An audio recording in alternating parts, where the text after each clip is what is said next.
Welcome back to another episode of Train for Life Fitness Podcast. It is great to be back. You know, I want to start today by setting the scene a little bit. I was at the gym yesterday evening, right around peak hours. The music was loud, the energy was high, and I had this moment where everything just clicked. You know that feeling I'm talking about, where the weights feel lighter than they should? Oh, absolutely. That's the flow state. Exactly. It's that feeling of momentum. You feel invincible. You want to add another 10 pounds to the bar. You want to run that mile 20 seconds faster than last week. Well, it's honestly addictive. It is chemically addictive, actually. Yeah. That's dopamine flooding your system. Yeah. It is, the engine that keeps the entire fitness industry moving, that drive to be better, faster, stronger. Right. And I feel like there is a giant but coming because I can see you over there giving me your pump the brakes look. We aren't just here to hike up the grind today, are we? Not exactly. Look, that drive is essential. Without it, nobody gets off the couch. But today, we're doing a deep dive into a guide from the team at Lët'z that highlights the dangerous underbelly of that momentum. They identify something they call the silent progress killer. Ooh, intriguing. It's the one thing that can take all that drive, all that hard work, and just bring it to a screeching, painful halt in a split second. I'm assuming we're talking about the I word, injury. We are. And I know, nobody wants to click on a deep dive about injury prevention. It sounds boring. It sounds like a lecture on, eating your vegetables. It feels like admitting defeat. It feels like weakness. In my head, if I'm worrying about safety, I'm not training hard enough. That's the psychological trap, isn't it? That is precisely the trap. We mix up recklessness with intensity. Yeah. But the guide we're unpacking today, it flips that script entirely. The folks at Lët'z argue that injury prevention isn't about being soft. Yeah. It's actually the ultimate form of training smart. The core idea here is simple, but profound. The goal isn't just to build strength. It is to build strength without breaking down the machine in your body that you're using to build it. Build strength without breaking down. I like that. But let's play devil's advocate for a second. Let's say I tweak a muscle. I take a day off. I put some ice on it. I'm back on Monday. Is it really that big of a deal? See, that's the optimism bias talking. We always assume the best case scenario. But the source materials are very explicit here. The stakes are much higher than just needing an ice pack. They note that one small injury can force you to stop training for weeks or even months. Months. That is a scary word for anyone who loves their routine. It's terrifying. Think about the math on that. If you're out for 3 months with a torn rotator cuff or a herniated disc, that is not just a pause. That is a complete derailment. You lose everything. You lose the physiological adaptations you worked for. Your cardio endurance drops. Your muscle mass starts to atrophy. And honestly, it takes a massive amount of effort just to get back to where you were before you got hurt. Okay, so today we're on a mission. We're going to break down this guide, how to avoid injuries and keep making progress. We're going to unpack the 5 pillars Lët'z lays out for staying injury-free, and we're going to bust some serious myths. Sounds good. But before we get into the how, let's dig a little deeper into the why. Aside from the obvious that pain sucks, what are the deeper consequences the guide warns about? Well, the guide kind of categorizes the risk into 3 buckets. First, obviously, is the acute pain. Nobody likes that. But second is the long-term impact, the chronic issues. You mean things that stick around? Exactly. We're talking about reduced mobility that bleeds into your daily life.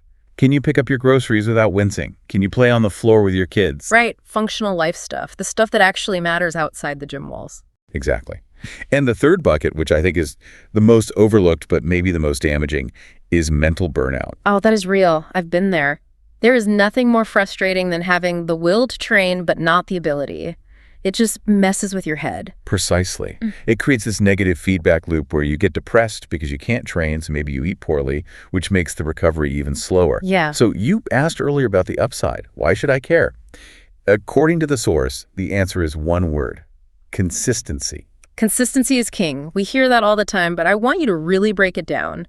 Why is consistency the magic bullet? It's simple compound interest. The source explicitly links training smart to reaching your goals faster. The faster. See, that's the paradox. It is. We think speeding up means going harder, but actually the person who trains at 80% intensity for 52 weeks a year will absolutely destroy the person who trains at 110% for 6 weeks, gets hurt, takes 6 weeks off, and has to restart. Right. You get there faster by going slightly slower because you never have to stop. It's the classic tortoise and the hare. Right. Only the tortoise is deadlifting 400 pounds. Something like that. Stop being the last one standing. Okay, I'm sold on the philosophy. Let's get tactical. The guide outlines 5 pillars of injury-free training, and pillar number 1. Honestly, looking at my notes here, I feel a little attacked. Pillar number 1 is don't skip the warm-up. Yeah, I knew it. Look, I'll be the first to admit it. I'm busy. I walk into the gym. I have maybe 45 minutes. I see the bench press. I think, the first set with just the bar, that's a warm-up, right? And that is exactly where people go wrong. The guide is very firm on this. A warm-up is not optional. It is not a nice to have. It is a prerequisite for the workout. They suggest 10 minutes, right? Around 10 minutes, yes, which I know. 10 minutes is a significant chunk of a workout if you're on a tight schedule. Sell me on this. What are we actually doing in those 10 minutes? Well, it needs to be intentional. The source explains that a proper warm-up achieves 3 specific things. First, it literally raises the temperature of the muscle tissue. Think of your muscles like a rubber band. If you pull a cold rubber band out of the freezer and snap it, what happens? It breaks. Or at least it gets those little micro tears immediately. Right. But if you warm it up, it stretches. Second, the warm-up prepares the joints by stimulating synovial fluid. Think of that as the body's natural WD-40. Lubrication. Got it. And the third goal? It primes the nervous system. Yeah. Wakes up that connection between the brain and the muscle so your firing patterns are coordinated. Okay, that makes sense. So what does the guide say we should actually do? It suggests a 3-step flow. 1, light cardio, just get the blood moving. 2, mobility drills to open up the joints. And 3, dynamic stretches. Dynamic meaning moving, not holding. Correct. Crucial distinction. Static stretching holding a pose can actually temporarily weaken the muscle before a lift. You want dynamic movement that mimics what you're about to do. If it's leg day, doing arm circles is, well, kind of useless. Okay, so I've invested my 10 minutes. I'm warm. This brings us to pillar number 2. And this one hurts the ego. Pillar 2, master form before adding weight. The ego killer. Because let's be real, you walk in, you see someone next to you repping out 3 plates, and you just want to match them. That impulse is natural, but it's so dangerous. The guide highlights bad technique as a leading cause of acute injury. Lifting heavy is great, but only if your form is solid. If you're compromising your spine just to move a weight, you're essentially ticking a time bomb. So how do we fix this? Because sometimes you don't know your form is bad. You think you're doing a squat correctly, but you can't see yourself. That's a great point. And the source gives some very actionable advice here. Ideally, you work with a coach, but if you don't have one, it says, film yourself. Film yourself. Like set up a tripod in the middle of a busy gym. Isn't that awkward? I know the hesitation. Yeah. But you have to get over that. It's not for Instagram, it's for analysis. Lean your phone against a water bottle. When you watch the playback, the camera doesn't lie. You might feel like your squat depth was good, but the video shows you stopped 6 inches high. Or you might see your knees caving in. I guess looking a little vain for 30 seconds is better than slipping a disc. Absolutely. The guide emphasizes that you must earn the right to add weight. If the form breaks down, the weight is too heavy, period. Earn the right to add weight. I like that. Okay, pillar 3. This one goes against the whole grind culture we see online. Hashtag no days off. That mentality is incredibly toxic and scientifically illiterate. Pillar 3 is the importance of rest. Finally, permission to do nothing. Well, don't get too excited. It's a biological necessity. Here's the thing people forget. You don't build muscle while you are lifting. You tear muscle down while you are lifting. That's a distinction a lot of us miss. We think the work happens in the gym. Exactly. The gym is just the stimulus. The rest period is when the construction crew comes in to repair that damage and make it stronger. If you never send the construction crew in, you're just left with a pile of rubble. So what's the protocol? Is it just taking a Sunday off? It's more proactive than that. Schedule rest days. Put them in your calendar. And prioritize sleep. The guide says to treat your sleep like a training session. That's a serious reframe. It makes sleep feel productive. It is productive. That's when the growth hormone is released, when tissue repairs. If you're cutting sleep to train more, you're just sabotaging your own games. Okay, let's look at pillar 4. This one is about the stuff we usually ignore because, frankly, it's not sexy. No one brags about their rotator cuff stability. Maybe they should. Pillar 4 is train core and small muscles. Why does the source care about the small stuff? Because the big lifts rely on the big prime mover muscles. But those muscles need a stable base to fire from. The guide emphasizes exercises for your core.